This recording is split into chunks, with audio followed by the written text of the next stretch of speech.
Por aquí estamos de regreso y hasta las 6 de la tarde. Ya está aquí con nosotros nuestro invitado, Daniel Filmus, ex ministro, bueno, y ahora diputado nacional. Bienvenido, gracias por estar aquí. Gracias por la invitación, buenas tardes. Gracias por venir. Bueno, veníamos de un comedor, estábamos hablando de cómo se alimentan los niños en la República Argentina o quienes no tienen la opción de alimentarse o de alimentarse bien en base a este último informe de la UCA. ¿Cuál es la primera reflexión sobre un tema tan preocupante?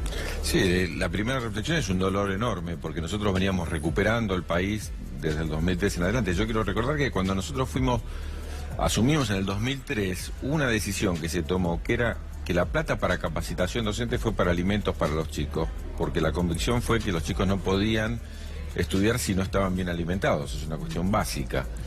Y de ahí salimos justamente, y la evaluación positiva tenía que ver con el cierre de comedores para chicos, porque implicaba que esas organizaciones que se dedicaban a dar de comer podían hacer otro tipo de cosas, por ejemplo, cooperativas de trabajo. Bueno, es una lástima enorme y un dolor tremendo ver que las políticas del gobierno están llevando a esa situación a cerca de la mitad de los chicos que están en línea de pobreza y este aumento de la cantidad de chicos que van a comedores. Me parece que es una de las instancias dramáticas y que el gobierno debiera abrir los ojos frente a esa realidad. No, lo grave es que, a pesar de la fuerza que tuvo la huelga y que se demostró que la gran mayoría del pueblo argentino le pide al gobierno que cambie las políticas económicas, el gobierno está empecinado en seguir con este acuerdo con el Fondo Monetario, que es, hay que decirlo, recién empieza, porque las medidas de ajuste fuerte son las que se van a imponer a partir de ahora y el impacto en los precios de la devaluación que hemos tenido, que sabemos que Argentina exporta lo que comemos. Entonces, al otro día que aumenta el precio de lo que exportamos, va a aumentar el precio de los alimentos, fundamentalmente de los sectores más humildes, va a verse en los próximos meses y va a ser mucho más grave todavía, lamentablemente, de la situación que vivimos hoy. Diputado, uno podría pensar que la fotografía que está ofreciendo la UCA queda a mitad de camino todavía, es decir, usted marcaba recién lo que ha sido, por ejemplo, la corrida cambiaria, la devaluación, y puntualmente que en algún aspecto no se esté viendo todavía en los precios. Pero digo, del otro lado, del lado del gobierno, ¿usted ve alguna reacción para esta realidad que estamos mostrando? No, yo veo que el gobierno todavía nos está anticipando que va a ser peor. Hasta ahora nos mentía en el sentido de que decía va a haber un segundo semestre, lo dijeron durante el primer año, el próximo año va a mejorar. Y lo que uno ve es que ahora ellos mismos están diciendo los meses que vienen son muy duros. Y realmente si ellos están reconociendo eso, es que la crudeza del ajuste va a ser tremendo. Veamos algunos indicadores. El tema es de dónde se va a ajustar. El gobierno ya dijo, primero, parar las obras, ¿no? ¿Cómo resolvió el tema el gobierno del aumento de la desocupación? Aumentó del 6 y pico al 9,2%, hace pocos días lo vimos, pero aparte de eso lo sostuvo únicamente con las obras públicas. Bueno, ahora dice que va a ajustar absolutamente todo lo que es obras públicas y eso va a quedar de lado. Pero al mismo tiempo este gobierno, si tuviera un poquito de conciencia respecto de lo que pasa, pararía las importaciones. Digamos, estamos en un mundo donde todo el mundo es proteccionista, todo el mundo defiende el trabajo nacional. Bueno, este gobierno no solo estamos bajando el consumo, estamos bajando la producción nacional, sino que abre los mercados a la posibilidad de que ingresen los productos externos. Yo me acuerdo que el presidente le gustaba decir que íbamos a hacer el supermercado del mundo, ¿sí? Y ahora tenemos el mundo en nuestro supermercado. Uno encuentra todo importado, y eso que ve importado, el que algunos compran alegremente, en realidad lo que ocurre es que reemplaza trabajo nacional. Hay que tener conciencia. Entonces el gobierno podría tomar medidas en contra de este ajuste, pero está convencido de que si sigue los dictados del Fondo Monetario, le va a ir bien. Y el Fondo Monetario, como sabemos, le aconseja a los países poderosos ser proteccionistas y a nuestros países comprar el trabajo afuera y no valorar lo nacional. Y eso realmente es gravísimo. Todavía, insisto, estamos lamentablemente frente a meses dramáticos respecto del punto de vista socioeconómico. Las pymes no sostienen. Y el tema que está de fondo, que está poco estudiado, es el tema del endeudamiento. Así como se endeuda el país, se endeudan las familias. Los que tienen tarjeta se están endeudando al 100% de interés anual. Sabemos que la LEVAC estuvieron a 47, dicen que no la van a bajar de 40, pero las familias solamente tiene tarjeta aquel que tiene un trabajo formal. Ahora la mitad de la Argentina no lo tiene y se está endeudando en sistemas usurarios barriales, por llamarlo de alguna manera. Bueno, eso es un momento en donde va a ser eclosión, no va a haber condiciones para poder enfrentar el endeudamiento y la crisis va a ser todavía mucho mayor. La verdad es que lamentablemente uno le gustaría tener una mirada más esperanzadora hacia el futuro. Si el gobierno no cambia las políticas, estamos frente a una situación realmente de mucha crudeza y mucho dramatismo. Filmus, y como diputado y en base a todo lo que nos estaba diciendo, ¿no? ¿Qué puede hacer el ámbito legislativo, los legisladores? El acuerdo con el Fondo Monetario Internacional parece que ya no hay posibilidad de que pase por el Congreso, o en realidad quieren seguir avanzando para ver si esto se logra, porque sería importante que ante una cuestión, bueno, de tanta importancia para los argentinos haya un monitoreo, ¿no? Sí, dos cuestiones. En primer lugar, el Congreso no dio espalda, no miró para otro lado, sí, y primero avanzó respecto de las tarifas. Sabemos que para muchos sectores las tarifas pasaron a ser el 40% del gasto mensual, ¿no? Imaginemos lo que le queda para alimentación y vestimenta o escolaridad y salud. Entonces el Congreso tomó una posición, retrotraer los aumentos de tarifas a diciembre, sí, y una medida que no es nada demagógica, que aumenten de acuerdo a lo que aumentan los salarios. Sí, esto logramos, para tener una idea, en diputados 133 votos contra 95. Ni siquiera Carrió votó a favor de las tarifas. Quiero decir que fue una mayoría absoluta. No logramos lo mismo respecto del fondo, y es una lástima. La semana pasada el Frente para la Victoria llamó a una sesión especial, que la hicimos, la tuvimos que hacer en minoría porque no nos acompañó toda la oposición. Pero lo que llama la atención es que uno tiene que el 60% de los votos en la última elección fue para la oposición. Así que el 60% de la Cámara es de la oposición. Lo que llama la atención es aquellos que, siendo de la oposición, no acompañan una medida tan básica como que se discuta lo del Fondo Monetario en el Congreso. Digo, dos razones por las cuales hay que discutirla. Sí. La primera es que es el Congreso el que aprueba el endeudamiento. Y a este nivel de inflación, lo que aprobó el Congreso, con nuestro voto en contra, pero lo que aprobó el Congreso en diciembre del año pasado, ya es menos de lo que la Argentina se está endeudando con el Fondo Monetario Internacional. Así que obligatoriamente, no puede ser por decreto, sino que tiene que ser a través de una ley del Congreso que se amplíe la capacidad de endeudamiento o no. Segundo, ustedes saben que una de las medidas que aprobó el gobierno con el Fondo Monetario es cambiar la Carta Orgánica del Banco Central. Sí.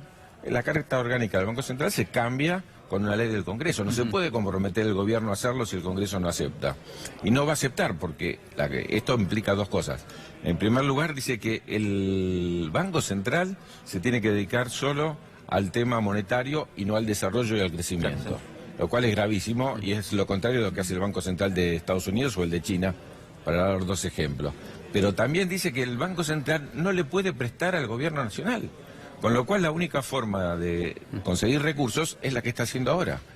Ir al mercado y pagar el 47% en la LEVAC. Entonces hay temas que, más allá de la voluntad del gobierno, debieran discutirse en el Congreso. Insisto, fue una lástima que el martes pasado estuviera buena parte de la oposición, pero que haya sectores que, a pesar de ser votados con la oposición, parecen estar cerca del oficialismo. El gobierno, diputado, tiene dos formas de dar la sensación de leer la realidad. Por un lado, ratificando lo que son las medidas que ha ido tomando, incluso en contraposición con lo que uno puede ver, que son datos desde el punto de vista económico que no lo asisten. Y por otro lado, en algún aspecto, varios funcionarios enalteciendo lo que son decisiones que el mundo entero en este momento está leyendo a contramano. Es decir, yo estoy pensando en Luis Caputo, que dijo lo mejor que nos pudo pasar es la corrida cambiaria y la devaluación, o directamente en aquellos que dijeron ir al Fondo Monetario es una garantía de que el mundo nos está respaldando. Hoy el dólar está subiendo, el riesgo país está en máximos para lo que es la gestión del presidente de la Nación, y además la bolsa acaba de caer prácticamente un 10%. Digo, ¿cuál es la lectura que se puede hacer de eso? Que tiene razón Luis Caputo. Él dijo, lo mejor que nos pudo pasar es la devaluación y lo mejor que le pudo pasar a él, que tiene los dólares afuera. Si cualquiera que tiene su capital afuera del país en dólares, por cada dólar que tenía 20... ahora lo tiene a 28, así que lo mejor que le pudo pasar a Caputo y a todos los integrantes del gobierno, porque prácticamente todos tienen la plata afuera, es la corrida del dólar. Entonces ellos piensan en ellos y en sus amigos. Lo mismo, él podría decir, lo mejor que nos pudo pasar fue haber aumentado las tarifas. Si todos sabemos que en la bolsa las que más ganaron fueron las empresas de servicios y también son amigos de ellos. Ellos podrían decir, lo mejor que nos pudo pasar es ahora tener un dólar a 28, porque los agroexportadores, 28,5 ya hoy, ¿no? Sí. Porque los agroexportadores que vendían a 20, ahora venden a 28,5. Están ganando una cantidad de plata increíble y el mismo Peña ayer, hay que escucharlo en el Senado, dando su informe, dice que no van a tocar las retenciones. Entonces alguien de repente vendía 20, vendía 9, empezó a vender a 20 y ahora vende a 28,5 y no va a pagar nada por eso. Es verdad, lo mejor que le puede pasar a ese pequeño sector, que no es ni el 1% de la población, es la devaluación. Ahora, lo peor que le puede pasar al pueblo es la devaluación, porque se traslada a los precios, e insisto, se traslada principalmente a los precios de lo que exportamos. Para eso están las retenciones. Sin embargo, el gobierno no aumenta las retenciones y eso, ustedes lo pasaron, yo lo vi por C5N justamente, a los panaderos regalando el pan en el Congreso porque no tienen condiciones de sostener a este precio de la harina un valor del pan que la gente pueda comprar. Al mismo tiempo, lo que decían ellos, vendemos menos y nos aumentan las tarifas. ¿Qué es el pan? El pan es agua, el pan es energía y el pan es harina. Bueno, 3 precios dolarizados que hoy en día están destruyendo las pymes, ¿no? Filmus, algunos trascendidos ya indican que hay algunas reuniones con parte o con algún sector o algunos representantes de la oposición por parte del gobierno nacional. De cara a lo que será la votación del presupuesto 2019, que es un tema importante, ingresa en el Congreso de la Nación dentro de unos meses, nada más, creo que en septiembre. ¿Cómo ve a la oposición en este momento conformada de cara a lo que se viene, que son discusiones muy importantes? Recién usted mencionaba el caso de las tarifas, ¿no? La ley de tope de tarifas, y sobre todo el 2019. Bueno, te voy a decir temas importantes porque aparte estamos en medio de un conflicto docente muy grave en Chubut en este momento, también en Corrientes, pero fundamentalmente en Chubut. ¿Qué es lo que le pide el Fondo Monetario? En primer lugar, lo que llama Macri las jubilaciones especiales. Entonces, en el presupuesto 2019 ya están pensando que no son jubilaciones de privilegio, son la de los docentes, la de los científicos, la de los universitarios, caigan. Hay que advertirlo.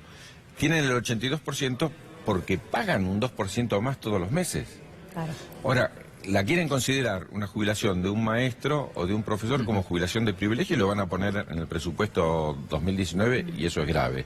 Otro tema, quieren eliminar el fondo de incentivo salarial, que es lo que la Nación aporta a las provincias. Acuérdense que la Nación había pasado las escuelas a las provincias sin recursos, entonces la Nación empezó a aportar a las provincias para ayudarlos a pagar el salario. Bueno, también lo quieren quitar. Quieren quitar los recursos que se transfieren por el tema de salud, todos los temas sociales, y lo que es más grave, que yo creo que la oposición realmente tiene que estar unida. No puede haber opositores que voten ese presupuesto, es el Fondo de Garantía Sustentable de los jubilados, porque si realmente se venden esas, por ejemplo, como quieren vender las acciones de las empresas, se van a quedar sin un reaseguro. Aunque se pueda pagar un par de años más, después nos vamos a quedar sin plata para los jubilados. Entonces me parece que el eje central del presupuesto del año que viene tiene que ser primero un presupuesto realista. Nosotros votamos en contra, pero incluso de la oposición votó a favor, un presupuesto que era con el 10% de inflación. ¿Se acuerdan? Sí. Ahora parece que quedó viejo, lejano. ¿no? A la mañana siguiente, Nico y Toto se sentaron, ¿no? Con Sturzenegger en aquel momento, nos dijeron, bien, ya no es el 10%, ahora es el 15%, ahora nadie habla menos del 30%. Entonces es un gobierno que no tiene control de ninguna variable, porque seamos sinceros, nadie pensaba que Macri iba a resolver el tema de la pobreza, ni del trabajo, ni de la producción nacional. Pero uno piensa que viene un gobierno neoliberal y resuelve las variables macroeconómicas. Yo sé, Menem en su primera etapa resolvió la inflación, resolvió el déficit fiscal, había resuelto la balanza de pagos. Uno le pide, bueno, por lo menos hace bien lo que vos sabés hacer, se supone. No, este es un gobierno no solo que favorece a los ricos, sino que es un gobierno realmente inútil en la resolución de los principales problemas del país, porque ¿cuál es el tema de la corrida? No es el mercado internacional. Hoy yo leí algún titular del diario que la corrida es por la crisis internacional. Pues uno mira la bolsa de Brasil y cayó 1%. Nosotros caemos el 10% y tiene que ver con un gobierno, insisto, que no defiende los intereses nacionales y ni siquiera resuelve los problemas más básicos. El déficit de la balanza comercial, que el mes pasado fue 1.300 millones de dólares. No hay un antecedente en la historia que nosotros vendamos tan poco y compremos tanto. Porque podría haber una crisis por el tema de la sequía. Pero hay entonces, una... pará de comprar, Sí. pará de gastar los dólares que tenemos en comprar cosas que se fabrican en el país. Es decir, usted lo que dice es que hay un error de diagnóstico que de base directamente por parte del gobierno, se quiere vender que, digamos, el recorte del déficit fiscal es lo que se necesita en este momento para frenar lo que es la incertidumbre, pero en rigor el problema es otro y el gobierno está mirando para el costado. Esto es lo que usted dice. Exactamente. En un momento como este, ¿qué es lo que hacen los países centrales? Vamos a mirar, porque yo dicen, queremos entrar la OCDE. En la OCDE, sí. ¿Qué hace? El Estado juega un papel contracíclico, se llama. ¿Qué es contracíclico? Los privados no están en condiciones de invertir, porque ¿quién va a invertir con un 47% en la LEVAC? Yo invierto en LEVAC, cualquiera invierte en LEVAC, si tiene plata para invertir, ¿no? Entonces, sí, cuando el privado no puede invertir, el Estado sale, lo básico de una teoría económica sensata, a invertir, por ejemplo, en obras, para que la economía se mueva.